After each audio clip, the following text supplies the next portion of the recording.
જય શ્રી કૃષ્ણ, રાધે રાધે. મિત્રો, કાલે આપણે કીધું હતું કે થોડુંક સાંખ્યકારિકા વિશે આપણે સમજવું પડશે, કેમ કે ભગવાન કૃષ્ણએ દરેક ઉપનિષદ, આપણા દરેક દર્શનશાસ્ત્ર, આ બધાના જ્ઞાનનો નિચોડ છે ને શ્રીમદ ભગવદ્ ગીતામાં આપ્યો છે. ઉપનિષદનો પછી આપણા વિવિધ પ્રકારના જે કાંઈ દર્શનશાસ્ત્રો છે એ બધું જ ઉપનિષદની અને દર્શનોની વાત છે એ ગીતામાં વણી લેવામાં આવી છે. એટલા માટે ગીતાજીને સમજવા માટે આપણી પાસે થોડીક એમના વિશેની માહિતી હોવી જોઈએ.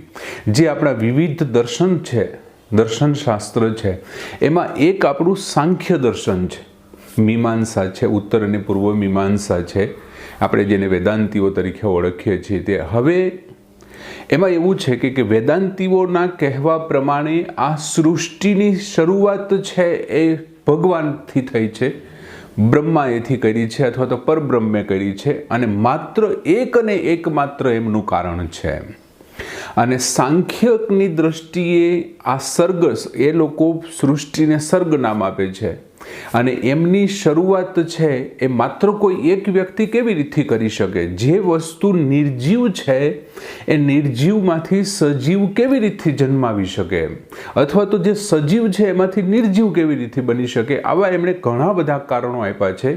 આપણા જે તે આચાર્યોએ એ કારણોનું ખંડન પણ કર્યું છે, અને પછી પોતાના પાસે જે સિદ્ધાંતો છે એમના એ સિદ્ધાંતોનું મંડન કર્યું છે. આપણે એટલા બધા બહુ ઊંડાણ સુધી આપણે એમાં જશું નહીં.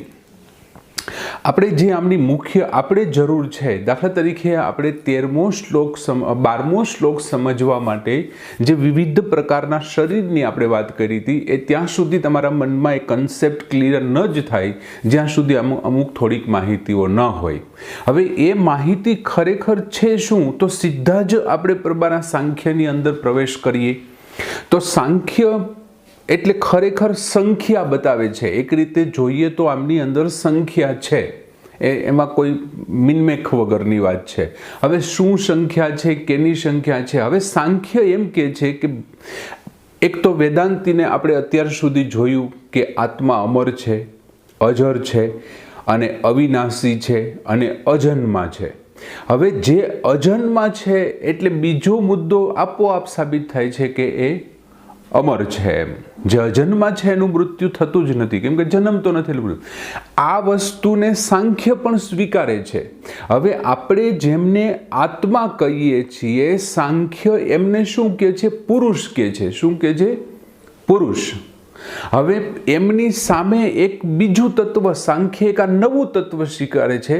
આપણે એમ કહીએ છીએ કે પરબ્રહ્મમાંથી, દાખલા તરીકે મહાભારતની શરૂઆતમાં સૃષ્ટિની ઉત્પત્તિ વિશેની પ્રસ્તાવનામાં ખૂબ મોટી માહિતીઓ આપી છે કે કોણ કોણ શું કેવી રીતે, વૃક્ષો, પર્વતો, ઋષિઓ, દાનવો, યક્ષો, આ બધા કેવી રીતે જૈનમાં બધી માહિતીઓ છે. આ ઉપરાંત મુંડકો ઉપનિષદની અંદર પણ આ માહિતી આપેલી છે. એ ઉપરાંત આપણા વિવિધ પુરાણોના, ખાસ કરીને મત્સ્ય પુરાણમાં જે માહિતી આપી છે એ બહુ સારી માહિતી સૃષ્ટિના ઉત્પત્તિ વિશેની છે. જુદી જુદી જે કંઈ હોય તે. સાયન્સ પણ અત્યારે સૃષ્ટિની ઉત્પત્તિ વિશે પોતાની રીતે માહિતીઓ આપે છે. એ તો હજી સાયન્સ તો હજી નાનું કહેવાય, કેમ કે આપણા શાસ્ત્રો તો હજારો વર્ષ થયા એમને માહિતીઓ આપી છે. હવે વેદાંતીઓ એટલે કે હું અને તમે, આપણે લગભગ સાંખ્યમાં હું અને તમે બંને ભગવાનને માનીએ છીએ, ઈશ્વરને, પરબ્રહ્મને માનીએ છીએ. એમની દ્રષ્ટિએ પરબ્રહ્મમાંથી છૂટો પડેલો કોઈ એક આત્મા છે, એ જ્યારે પાછો એમાં જોડાઈ જશે એટલે એને આપણે મોક્ષ કહીએ છીએ. હવે આ સાંખ્ય એમ કહે છે કે આ કોઈ એક આત્મા છે, અને એમને આત્માને પુરુષ કહે છે. પુરુષ. અને એમની સામે પ્રકૃતિ છે. પુરુષની સામે એક પ્રકૃતિ. જો વેદાંતમાં આવી કોઈ પ્રકૃતિ વિશેની વાત નથી કરી. હવે આ પ્રકૃતિ, જો આણે નવું તત્વ ઉમેર્યું છે સાંખ્યની દ્રષ્ટિએ, તો પ્રકૃતિને એ બીજું શું નામ આપે છે? તો પ્રકૃતિને પ્રધાન એવું નામ આપે છે. શું નામ આપે છે? પ્રધાન છે, પ્રલય છે, એવું નામ આપે છે. હવે પ્રકૃતિ ખરેખર છે શું? તો કે પ્રકૃતિ શેનાથી બની છે? તો કે ત્રણેય ગુણોની સામ્ય અવસ્થા. જો હજી એક વખત સમજો, પ્રકૃતિ એ શું છે? 3 ગુણોની સામ્ય અવસ્થા. હવે આ 3 ગુણ ક્યાં ક્યાં છે? તો કે એક સત્વ છે, બીજું રજસ છે, અને ત્રીજું તમસ છે. સત્વ, રજસ અને તમસ આ ત્રણેયની સામ્ય અવસ્થા એક સરખાપણાને પ્રકૃતિ કહે છે. સાંખ્યના સિદ્ધાંતો સમજાવવાવાળા લોકોએ 100ના 3 ભાગ નથી કર્યા, કેમ કે 33.33 કરીએ તો 0.1 વધે છે. એ લોકો 2:2 મૂકે છે. ત્રણેયની એક સરખી સામ્ય અવસ્થાનું નામ પ્રકૃતિ છે. સામે પુરુષ છે અને પુરુષને આ કોઈ વસ્તુ લાગુ નથી પડતી, કોઈ પણ ગુણ લાગુ નથી પડતા. આ સત્વ, રજસ અને તમસ ત્રણેય ગુણોની સામ્ય અવસ્થાને પ્રકૃતિ કહેવાય. ઘણી વખત સાંખ્યો એમને પ્રધાન પણ કહે છે અને છેલ્લે ઘણી વખત એમને નામ છે એ પ્રલય એવા નામથી પણ ઓળખે છે. હવે આપણને પ્રશ્ન એ થાય કે એ લોકો એવું માને છે કે આ સમગ્ર પ્રકૃતિ એમાંથી ન જ આખી સૃષ્ટિ બની છે. જો પ્રકૃતિ એટલે તમે સમજો છો એ નેચરની વાત નથી કરતો, નેચરલ જે આપણે પ્રકૃતિ કહીએ છીએ નહીં એમની હું વાત નથી કરતો. પ્રકૃતિ એટલે 3 ગુણોની સામ્ય અવસ્થાની હું વાત કરું છું. એ લોકો એમ કહે છે કે આ ત્રણેય ગુણોની સામ્ય અવસ્થામાં ફેરફાર થાય છે અને એ ફેરફારને કારણે શું થાય છે, એમાંથી વિવિધ પ્રકારના તત્વોને જન્મ થવાનું ચાલુ થાય છે, એમાંથી બનતું જાય છે. હવે આપણને પ્રશ્ન એ થાય કે ત્રણેય ગુણોની સામ્ય અવસ્થા છે તો એમાં ફેરફાર થયો શું કામ ફેરફાર થાય? તો કે અહીં બાજુમાં પુરુષ છે. પુરુષ છે એ શું કરે છે? પ્રકૃતિની સામે જોવે છે. એક 3 ગુણોની સામ્ય અવસ્થાવાળી કોઈ એક પિંડ છે, માની લ્યો આવી રીતે કહેવાય નહીં પણ માની લ્યો કે એક પિંડ છે, એમની સામે પુરુષ જોવે છે. હવે કોઈ જ્યારે સામું જોવે છે ને ત્યારે તમારામાં વધતા ઓછા પ્રમાણમાં ફેરફાર થાય. કોઈ વ્યક્તિ તમારી સામે જોવે એટલે સ્વાભાવિક છે કે તમારા શરીરમાં કોઈ પણ જગ્યાએ ક્યાંક ને ક્યાંક તો ફેરફાર થાય. અને તમે એક વખત સામું જોઈને આડું જોઈ જાઓ, ફરી પાછા તમે સામું જોવો છો અને જો એ વ્યક્તિ હજી સામું જોતો હશે તો વધારે ફેરફાર થશે. ધીમે ધીમે આ ફેરફાર છે કંઈક ને કંઈક જન્મ આવશે. કદાચ એવું બને કે તમને ક્રોધ જન્મ આવે, કદાચ એવું બને તમારામાં પ્રેમ પણ જન્મ આવે. હવે આ શું કરે છે? પુરુષ છે ને પ્રકૃતિની સામે જુએ છે, માત્ર સામે જુએ છે. તો એમનો અર્થ એવો થયો કે પુરુષ સામે જુએ છે એનો મતલબ એવો કે પુરુષને આંખો છે? આવો પ્રશ્ન પણ નહીં. પુરુષ એવા કોઈ ગુણોથી બંધાયેલો નથી, એમના કોઈ ગુણોથી, કેમ કે આંખો છે એ તો નાશવંત છે અને પુરુષ તો અવિનાશી છે. તો પછી સામે જોવાનું કારણ શું? ઘણી વખત તમે પાસેથી વહી જાઓ ને તો પણ એ તમે સામે જ થયા કહેવાઓ ને. દાખલા તરીકે ચુંબકનો ટુકડો લોખંડની બાજુથી પસાર થાય તો જડ એવા લોખંડનો ટુકડો હલે કે ન હલે? હલે ને. ખાલી તમે ચુંબકને લોખંડના ટુકડા પાસેથી પસાર કરો તો લોખંડનો ટુકડો શું થશે? એમના તરફ આકર્ષિત થશે, ખેંચાશે, અથવા તો લોખંડનો ટુકડો પોતાના જગ્યા ઉપર હલશે. શું ચુંબક એમને અડ્યું હતું? નહીં, પણ એમના પરિધમાં આવવાને કારણે, પરિઘની અંદર આવવાને કારણે આવા ફેરફાર થયા.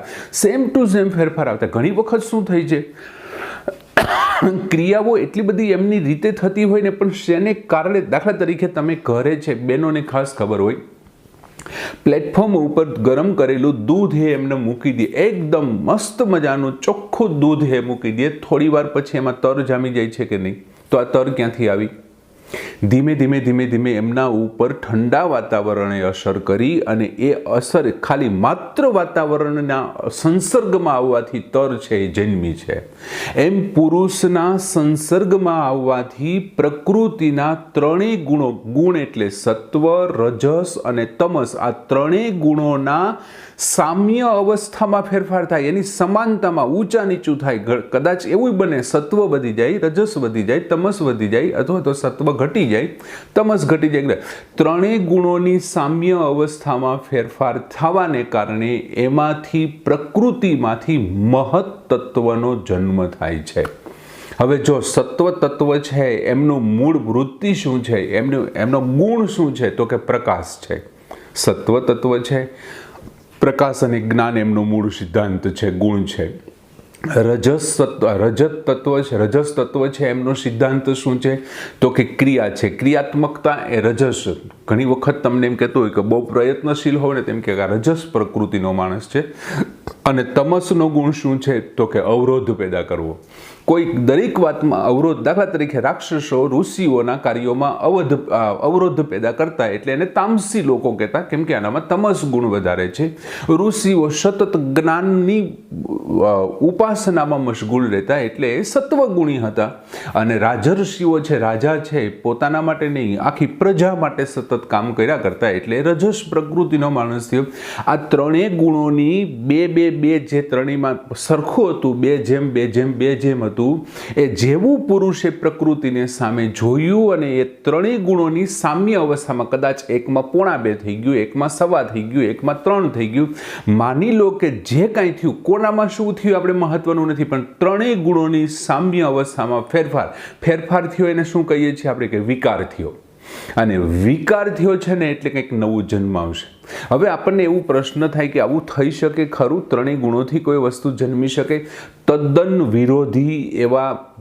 વિરોધી લક્ષણો ધરાવતા, દાખલા તરીકે તેલ, પછી રૂની વાટ અને અગ્નિ. રૂ ને અગ્નિને બાજુમાં બેસાડો, શું થાય? પણ એમ છતાં ત્રણેય વિરોધી હોવા છતાં ભેગા થાય છે, તો પ્રકાશ જન્મે છે કે નથી જન્મતો? તો પછી આ ત્રણેય ગુણોની વિપરીત અવસ્થા જેવી થઈ, બરાબરની વચ્ચે લીટો આવી ગયો, એ જ સાથે એમાંથી મહત તત્વ જન્મ્યું. હવે મહત એ છે શું? મહતનું બીજું નામ છે બુદ્ધિ. હવે મિત્રો તમે એક વસ્તુ સમજી લ્યો કે પ્રકૃતિ છે, પ્રકૃતિ એટલે ત્રણેય ગુણોની સામ્ય અવસ્થા, તો પછી એમાંથી કોઈ પણના એક વત્તા ઓછા પ્રમાણમાંથી જ આ મહત જન્મ્યું છે, એટલે કે બુદ્ધિ જન્મ્યું છે. તો મહત પણ કેવી હોવાની? વત્તા ઓછા પ્રમાણમાં મહતની અંદર આ ત્રણ વસ્તુ હશે કે નહીં? એક સત્વ હશે, બીજું રજસ હશે, ત્રીજું તમસ હશે. આ ત્રણેય હશે ને? એ ત્રણેય ગુણો છે એ મહત તત્વની અંદર વત્તા ઓછા પ્રમાણમાં હોવાનું. હવે મહતની અંદર શું થાય છે? એ લાંબા સમય સુધી એમનેમ રહે છે. પછી ધીમે ધીમે મહત તત્વમાં, બુદ્ધિ તત્વમાં હુંપણાનો ભાવ આવી જાય છે કે આ મારે હિસાબે થઈ રહ્યું છે, હું કરું છું બધું. આવો જ્યારે એનામાં હુંપણાનો ભાવ આવે છે ને, ત્યારે એમાંથી અહંકાર જન્મે છે. શું જન્મે છે? અહંકાર જન્મે છે. હવે જો મિત્રો, આપણા શાસ્ત્રો શું કહે છે કે આત્મા એક હતો, એમની સામે બીજું કાંઈ એવું હતું જ નહીં. એમ આ લોકો શું કહે છે? 2 જણા હતા. પ્રકૃતિ એટલે ત્રણેય ગુણોની સામે થાય. સાંખ્યના સિદ્ધાંત પ્રમાણે પ્રકૃતિ પણ અવિનાશી છે, કાયમી છે, એ પણ મરતી નથી, એ પણ હતી અને પુરુષ પણ હતા. બંને સંસર્ગમાં આવ્યા અને પ્રકૃતિમાં ફેરફાર થયો. પ્રકૃતિ એટલે ત્રણેય ગુણોની સામ્ય અવસ્થા. આત્માને, પુરુષને આવા કોઈ ગુણોને લાગુ પડતા નથી, અને એ ત્રણેય ગુણોની સામ્ય અવસ્થામાં ફેરફાર થવાને કારણે એમાંથી મહત તત્વ જન્મે છે. હવે મિત્રો, પ્રકૃતિ કોઈનામાંથી જન્મી નથી. પ્રકૃતિ મૂળ છે. જે મૂળ છે એમને શું કહેવાય? તો કે પ્રકૃતિ કહેવાય. અને એમાંથી જે કોઈ જન્મે એમને શું કહેવાય? તો કે વિકૃતિ કહેવાય. તો મહતને આપણે શું કહીશું? તો કે વિકૃતિ કહીશું. હવે મહતમાં હુંપણાની ભાવના આવી ગઈ, એટલે મહતમાંથી શું જન્મો? અહંકાર જન્મો. તો જો મહતે અહંકારને જન્માવ્યો, તો મહત પ્રકૃતિ નો કહેવાય? તો કે કહેવાય. તો મહત તત્વ શું છે? તો કે પ્રકૃતિ છે અને વિકૃતિ છે. સમજાય છે તમને? પ્રકૃતિ વિકૃતિ નથી, કેમ કે કોઈનામાંથી જન્મી નથી. પુરુષ પ્રકૃતિ કે વિકૃતિ બેમાંથી એકેય નથી. પ્રકૃતિ એટલે જન્માવનાર અને વિકૃતિ એટલે જન્મેલ. બીજું, પ્રકૃતિ કોઈનામાંથી જન્મી નથી પણ જન્માવાની તાકાત ધરાવે છે, અને પુરુષ કોઈનામાંથી જન્મોય નથી અને કોઈને જન્માવતોય નથી. સમજાય છે તમને આ બે વચ્ચે શું કામ આટલો ભેદ છે? પુરુષ શું કામ મહાન છે? પ્રકૃતિ કોઈનાથી નથી જન્મી, પુરુષ પણ કોઈનાથી નથી જન્મો, પણ પ્રકૃતિ શું કરે છે? પુરુષના સંસર્ગમાં આવવાથી પ્રકૃતિમાંથી મહત તત્વ જન્મે છે. ત્રણેય ગુણોની સામ્ય અવસ્થામાં ફેરફાર થાય છે. હવે જો પુરુષના સંસર્ગમાં પ્રકૃતિ આવી, તો પ્રકૃતિના સંસર્ગમાં પુરુષે એટલો જ આવ્યો ને, એટલો જ નજીક આવ્યો ને, તો પુરુષમાં કાં આવા ફેરફાર ન થયા? એટલા માટે ફેરફાર ન થયા કેમ કે પુરુષ આ ત્રણેય ગુણોની અવસ્થાવાળો છે જ નહીં. એમની અંદર આ ગુણો જ નથી. એ તો નિર્વિકાર છે, નિર્વ્યક્ત છે યાર, અવ્યક્ત છે, નિર્વિકાર છે. અને જે નિર્વિકાર છે, નિર્ગુણી છે, જે નિર્મોહી છે, એમાંથી કેવી રીતે જન્મી શકવાનું? એટલે પ્રકૃતિએ મહત તત્વને જન્મો, એટલા માટે પ્રકૃતિમાંથી એ જન્મે છે, એટલે મહત છે એ વિકૃતિ છે, અને મહતમાં હું પણ આની ભાવના આવી ગઈ ને એટલે એમાંથી અહંકાર જન્મો. આમ એણે કોઈને જન્માવ્યું એટલે મહત છે એ પ્રકૃતિ છે અને વિકૃતિ છે. આટલે સુધીનું ક્લિયર? આટલે સુધીનું તો સમજાય છે ને તમને? પ્રકૃતિ, મહત અને અહંકાર આટલે સુધીનું તો સમજાય છે. બીજું મિત્રો, શક્ય હોય ને તો વિડીયો એકવાર હું જાણી જોઈને આ વિડીયો છે ને 2 ભાગમાં બનાવીશ, એટલા માટે કે જો આ વિડીયો મોટો થઈ જશે ને તો તમે એકવાર માંડ સાંભળશો, અથવા એવું બનશે કે અડધા કરીને સાંભળશો, એ નહીં મજા આવે, એ ન ચાલે યાર, અડધેથી ન ચાલે યાર. અમુક વસ્તુ પૂરી કરવી જોઈએ. અને મારી એવી ઈચ્છા છે કે તમને આ બધું મોઢે હોવું જોઈએ કે મહત શું છે, પ્રકૃતિ શું છે, વિકૃતિ, પ્રકૃતિ એટલે કયા કયા ગુણો છે એ આપણે જાણતા હોવા જોઈએ. હવે થાય છે શું કે અહંકાર છે. અહંકાર શું થયો? અત્યારે હાલની તકે અહંકાર શું છે? તો કે અહંકાર એ વિકૃતિ છે. શું કામ? તો કે મહતમાંથી જન્મ્યું છે. તો મહત શું છે? તો કે મહત પ્રકૃતિ છે ને વિકૃતિ. શું કામ? તો કે એમણે અહંકારને જન્માવ્યો એટલે પ્રકૃતિ છે, અને પ્રકૃતિમાંથી પોતે જન્મ્યો છે એટલા માટે એ વિકૃતિ છે. અને પુરુષ શું છે? તો કે કંઈ નથી, પ્રકૃતિ પણ નથી, વિકૃતિ પણ નથી. અને પ્રકૃતિ શું છે? તો કે ત્રણેય ગુણોની સામ્ય અવસ્થા છે, પણ એ માત્ર પ્રકૃતિ છે. પ્રકૃતિ કોઈનામાંથી જન્મી નથી, માટે તે વિકૃતિ નથી. આટલે સુધીનું આપણે જોયું. હવે મિત્રો કેટલા થયા? એક પ્રકૃતિ થઈ, બીજું કોણ થયું? મહત તત્વ થયું, ત્રીજું કોણ થયું? અહંકાર થયું. હમણાં પુરુષને ત્યાં જ રહેવા દઈએ, ભલે બાજુમાં બેઠા પુરુષ છે. હવે અહંકારમાં શું થાય છે? ધીમે ધીમે કાળક્રમે અહંકારમાંથી આટલી વસ્તુઓ 16 તત્વો જન્મે છે. કેટલા તત્વો જન્મે છે? 16 તત્વો. એમાં અહંકારમાંથી એક મન જન્મે છે. શું જન્મે છે? મન. જો મિત્રો, મન હો, મગજની વાત નથી કરતો. ભૂલથી નહીં, મન અને મગજ એક છે એવું માનવું નહીં. બેની જગ્યા જ જુદી છે. મગજની જગ્યા પાછળ હોય, મનની જગ્યા હૃદયની અંદર હોય યાર. હૃદયની અંદર છે મન છે. અને બીજું એક મન જન્મે છે. હવે મન છે એ ખરેખર છે શું? પેલા 16 તત્વો ક્યાં ક્યાં જન્મે છે? તો કે એક મન, પછી 5 જ્ઞાનેન્દ્રિય જન્મે છે, પછી તો કે 5 કર્મેન્દ્રિય જન્મે છે, પછી તો કે 5 તન્માત્રા જન્મે છે. આ 5 તન્માત્રા, 5 કર્મેન્દ્રિય એટલે 10, 5 જ્ઞાનેન્દ્રિય એટલે 15, અને એક મન એટલે 16 તત્વ અહંકાર જન્માવે છે. એક મન, 5 જ્ઞાનેન્દ્રિય, 5 કર્મેન્દ્રિય અને 5 તન્માત્રા, આ 16 તત્વોનો જન્મ કોણ કરે છે? અહંકાર. તો અહંકાર હવે 2 થઈ ગયું. શું થયું? અહંકાર મહતમાંથી જન્મ્યું છે એટલા માટે વિકૃતિ બની ગયું, અને અહંકારમાંથી આ 16 તત્વો જન્મ્યા છે એટલા માટે શું બન્યું? એ પ્રકૃતિ પણ બન્યું. એટલે મહત છે એ પણ પ્રકૃતિ વિકૃતિ છે, અહંકાર છે એ પણ પ્રકૃતિ અને વિકૃતિ છે. બરોબર. હવે જો મન છે એમનું કામ શું છે? તો કે કુલ સાંખ્યની દ્રષ્ટિએ 11 ઇન્દ્રિયો છે. 5 જ્ઞાનેન્દ્રિય, 5 કર્મેન્દ્રિય અને એક મન, એ 11 ને સાંખ્ય શાસ્ત્રો, સાંખ્યકારિકાકાર અને સાંખ્ય શાસ્ત્રમાં એમને ઇન્દ્રિયો કીધી છે. જ્યારે આપણા વેદાંતીઓ છે, આપણે છીએ, એ 10 ઇન્દ્રિયો અને ઇન્દ્રિયોના રાજા તરીકે આપણે મનને સ્થાપીએ છીએ કે મન જ બધી ઇન્દ્રિયો ઉપર રાજ કરે છે, સત્તા ભોગવે છે, અથવા એમને કંટ્રોલમાં રાખે છે, અંકુશમાં રાખે છે. હવે જો આ મન છે એ શું છે? તો કે ઇન્દ્રિયો છે ને એ દ્વાર છે, દરવાજા છે. શું છે? દરવાજા છે.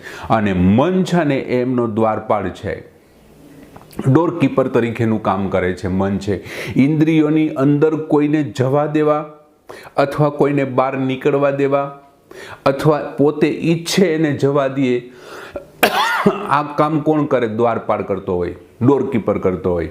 અને આ મન છે ને એ ડોરકીપરનું કામ કરે છે ઇન્દ્રિયોની બાબતમાં.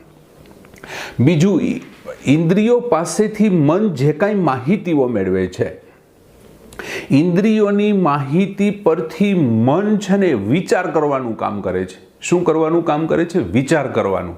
અને એ વિચાર કર્યા પછી એ કોને સપ્લાય કરે છે? બુદ્ધિને સપ્લાય કરે છે. અને એ બુદ્ધિ એટલે કોણ? તો કે મહત તત્વ. અને મહત તત્વ શું કરે છે? તો કે મહત તત્વ પુરુષની સામે એમને પ્રદર્શિત કરે છે, એમની સામે એમને રજૂ કરે છે. જો જોવાવાળા તો કોઈ બીજા છે. હવે અત્યારે ત્યાં પાછા આવી જઈએ, મન સુધી આવી જઈએ. મન છે એ ઇન્દ્રિયોનો દ્વારપાળ છે, એ આપણે જોયું. બીજું, હવે અહંકારે કુલ 16 તત્વોને જન્મ આવ્યા હતા, એમાં એક આ મન છે. મિત્રો, મન વિશે આપણા શાસ્ત્રોમાં જેટલું કીધું છે ને, ખલાસ થઈ ગયું. હજી મનોચિકિત્સકો ત્યાં સુધી પહોંચી જ નથી શક્યા. તમે વિચાર તો કરો કે પુરુષ સૂક્તની અંદર આવતો ઋષિઓએ વિનંતી કરી વેદની અંદર કે તત મેં મનઃ શિવ સંકલ્પમસ્તુ, મારું તે મન તમે શુભ સંકલ્પ વાળું બનાવો. તમે એવું ઈચ્છતા હો કે હું આમ કરું, તો હું નહીં કરી શકું. આ મનને કેમ મારે કાબૂમાં રાખવું, કેવી રીતે કંટ્રોલ? કેમ કે આ તો સૂક્ષ્મ છે, બીજું એને જોઈ નથી શકાતું, મારે કેમ એને કાબૂમાં કરવો? તમારી ઈચ્છાથી એ થઈ શકે. તત મેં મનઃ શિવ સંકલ્પમસ્તુ જવિષ્ઠમ અજીરમ. જો આવા તો વર્ણન કર્યા છે, કોઈ દિવસ વૃદ્ધ ન થાય તેવું જવિષ્ઠમ, અત્યંત વેગીલું, ખૂબ વેગીલું, સૂર્યના પ્રકાશની કરતાં પણ વધારે ઝડપ. યાર, સૂર્યપ્રકાશને અહીંયા પહોંચતા 500 સેકન્ડની વાર લાગે પૃથ્વી ઉપર, જ્યારે મનને સૂર્ય સુધી પહોંચતા માત્ર સેકન્ડના 6 ભાગમાં પહોંચી જાય છે. આવું જવિષ્ઠમ, અત્યંત વેગીલું એમ. એટલે તો ઋષિઓએ કીધું તત મેં મનઃ શિવ સંકલ્પ વસ્તુ. એ ક્યારેક એ બાજુ જઈશું ત્યારે જોઈશું. પણ મન છે એ ઇન્દ્રિયોના દ્વારપાળ તરીકે કામ કરે છે, અને ઇન્દ્રિયોએ મોકલેલી બધી જે કંઈ માહિતી મોકલે છે એ માહિતી ઉપરથી પોતાનો વિચાર પ્રગટ કરે છે, વિચાર બનાવે છે. હવે અહંકાર છે, બીજી 5 જ્ઞાનેન્દ્રિયોને જન્મ આપે છે. હવે આ 5 જ્ઞાનેન્દ્રિયો છે કઈ કઈ છે? તો એક પહેલા છે દર્શન, બીજા નંબરનું છે શ્રવણ, ત્રીજા નંબરનું છે ગંધ, ચોથા નંબરનું છે રસ, અને 5મા નંબરનું છે સ્પર્શ. આમના નામ મેં સાંખ્યમાંથી એમને એમ લીધા છે. આપણે જ્ઞાનેન્દ્રિયોને શું કહીએ છીએ? દર્શન એટલે આંખ. આંખથી આપણે જોઈએ છીએ, જ્ઞાન મેળવીએ છીએ ને કે આ મારી સામે કેમેરો છે, અથવા મારા મિસિસ ત્યાં સામે બેઠા છે, આ મને જ્ઞાન પ્રાપ્ત થાય છે. અને દર્શન એટલે કે આંખ, શ્રવણ એટલે કાન, જેનાથી આપણે સાંભળીને જ્ઞાન લઈએ છીએ, ગંધ એટલે ઘ્રાણેન્દ્રિય, જે આપણું નાક છે તે, અને એ જ પ્રમાણે રસ એટલે આપણી જીભ, જેમનાથી આપણે 6 પ્રકારના સ્વાદ ચાખીએ છીએ, ખાટો, ખારો, તીખો, તુરો, મોળો, આ 6 સ્વાદ લઈએ છીએ. અને ત્યાર પછી સ્પર્શ એટલે આપણી ત્વચા, ચામડી, જેનાથી ઠંડુ, ગરમ છે, આવું આપણે બધી માહિતીઓ, આપણને જ્ઞાન મળે છે. એટલે અહંકાર પહેલા મનને જન્માવે છે, પછી 5 જ્ઞાનેન્દ્રિયોને. અને જો આવો કોઈ ક્રમ નથી હો. બીજું મિત્રો, એક જ્ઞાનેન્દ્રિય બીજા જ્ઞાનેન્દ્રિયનું ક્યારેય કામ ન કરે. ક્યારેય આપણે ઘણી વખત એમ કહેતા હોઈએ કે એ તો નાકથી જોઈ લેવો છે અને કાનથી જોઈ લેવો. નહીં, આંખોનું કામ છે ચિત્ર જોવાનું. તો આંખથી કોઈ દી સાંભળી ન જ શકાય, કાનથી ક્યારેય જોઈ ન જ શકાય, આંખથી ક્યારેય સૂંઘી ન જ શકાય. કોઈ પણ જ્ઞાનેન્દ્રિય એકાબીજાનું કામ કરતી નથી, પોતપોતાના કામમાં રત હોય છે. નહીતર તો ઘણા લોકો શું હોય છે કે મિટિંગમાં બેઠા હોય ને ત્યારે એક ઇન્દ્રિયોને ત્યાં મૂકીને બાકીની 4 ઇન્દ્રિયોને પોતાને ગમે ત્યાં રખડાવતા હોય. એવું ન ચાલે. જ્ઞાનેન્દ્રિયો પોતપોતાનું જ કામ કરે. ત્યાર પછી 5 કર્મેન્દ્રિયો છે. હવે કર્મેન્દ્રિયથી આપણે શું કરીએ છીએ? માણસ પોતાના કર્મો કરે છે. એમાં એક છે જીભ. હવે જીભ એટલે ચાખવા માટેની જીભની વાત નથી, બોલવા માટેની વાત છે. એટલે વાણી જેને આપણે કહીએ છીએ, ત્યાં તો જીભ જ આપ્યું છે, સાંખ્યમાં જીહવા શબ્દ વાપર્યો છે, પણ જીહવાનો અર્થ આપણા જે વેદાંતિઓ છે એમને વાણી શબ્દ કહે છે. આ મારું કર્મ છે બોલવું, એ હું બોલી રહ્યો છું, મારું કર્મ છે. ત્યાર પછી હાથ, હાથથી આપણે લેવાની વાત કરીએ છીએ અથવા આપવાની વાત કરીએ. ત્યાર પછી પગથી ચાલવાનું. પછી ગુદા એટલે કે પાયું, તો એ મળત્યાગ માટે આપણે એમનું કામમાં આવે છે. અને એક છે જનેન્દ્રિય એટલે કે ઉપસ્થ, કે જે આનંદ પ્રમોદ માટે અને પોતાના વંશ વારસાને તેમનાથી આપણે આગળ વધે. આ 5 કર્મેન્દ્રિયો છે. એક મન, 5 જ્ઞાનેન્દ્રિયો, 5 કર્મેન્દ્રિય, અને હવે આવે છે 5 તન્માત્રા. એટલે ઓલા 11 થયા, કુલ 11 ઇન્દ્રિયો. હવે 5 તન્માત્રા છે. હવે 5 તન્માત્રા ક્યાં ક્યાં છે? તો કે શબ્દ છે, સ્પર્શ છે, રૂપ છે, રસ છે અને ગંધ છે. આ 5 તન્માત્રાઓ છે. હવે જો મિત્રો, અહંકારમાંથી મન જન્મે છે, 5 જ્ઞાનેન્દ્રિય જન્મે છે અને 5 કર્મેન્દ્રિય જન્મે છે. એને અહંકાર છે એ મહતમાંથી જન્મ્યું છે, એટલા માટે અહંકાર પ્રકૃતિ પણ છે અને વિકૃતિ પણ છે. બીજું, મનમાંથી બીજું કંઈ નથી જન્મતું, જન્મતું, 5 જ્ઞાનેન્દ્રિયમાંથી બીજું કંઈ નથી જન્મતું, 5 કર્મેન્દ્રિયોમાંથી બીજું કંઈ નથી જન્મતું. એટલે 11 ઇન્દ્રિયો માત્ર વિકૃતિ જ છે, એ પ્રકૃતિ નથી. કેમ કે બીજાને જન્માવી શકવાની એમનામાં તાકાત નથી. પણ 5 તન્માત્રા અહંકારમાંથી જન્મા છે એટલે વિકૃતિ છે. શબ્દ, સ્પર્શ, રૂપ, રસ અને ગંધ એ વિકૃતિ છે. પણ 5 તન્માત્રામાંથી બીજું પણ હજી કંઈક જન્મે છે, એટલા માત્રા વિકૃતિ પણ છે અને પ્રકૃતિ પણ છે. મિત્રો, આ પ્રમાણે આપણે અહીં સુધીનું પ્રકૃતિ ત્રણેય ગુણોની સામ્ય અવસ્થાને પ્રકૃતિ કહેવાય અને એમની સામે પુરુષ છે. ત્રણેય ગુણોમાં સત્વ, રજસ અને તમસ છે. સત્વનું કામ પ્રકાશનું છે, રજસનું ક્રિયાનું છે અને તમસનું અવરોધ આપવાનું છે. અને જેવી રીતથી ત્રણેય સગુણોની સામ્ય અવસ્થામાં ફેરફાર થાય એટલે એમાંથી મહત જન્મે, મહતમાંથી અહંકાર જન્મે અને એ ત્રણેય ગુણોમાંથી જન્મા છે એટલે વધતા ઓછા પ્રમાણમાં એનામાં પણ એવા ગુણો હોવાના. અને અહંકારમાંથી પછી મન જન્મે છે, પછી 5 જ્ઞાનેન્દ્રિયો જન્મે છે, 5 કર્મેન્દ્રિયો જન્મે છે. દરેક ઇન્દ્રિયો છે દ્વાર છે અને મન છે એમનો ડોરકીપર, દ્વારપાળ છે. 5 જ્ઞાનેન્દ્રિયોમાં આંખ છે, ત્યાર પછી નાક છે, ત્યાર પછી જીભ છે, ત્યાર પછી કાન છે અને 5મું ત્વચા છે જેનાથી આપણે જ્ઞાન મેળવીએ છીએ. અને 5 કર્મેન્દ્રિયોમાં વાણી છે, હાથ છે, પગ છે, ઉપસ્થ છે અને પાયુ છે. આ 5 કર્મેન્દ્રિયો છે. અને 5 તન્માત્રા એટલે શબ્દ, સ્પર્શ, રૂપ અને રસ છે. અને એ 5 તન્માત્રા બીજું પણ કંઈક જન્મ આવે છે. એટલે તન્માત્રા એક પ્રકૃતિ પણ છે અને વિકૃતિ છે. જ્યારે 11 ઇન્દ્રિયો માત્ર વિકૃતિ છે. બાકી બીજા હપ્તામાં, બીજા ભાગમાં આપણે આની ચર્ચા ઝડપથી સૂક્ષ્મ શરીર અને સ્થૂળ શરીર, કુલ 3 શરીર અને એક આત્મા વિશે સુધી આપણે પહોંચી જઈશું. આજે અહીં સુધી રાખીએ છીએ. જય શ્રી કૃષ્ણ.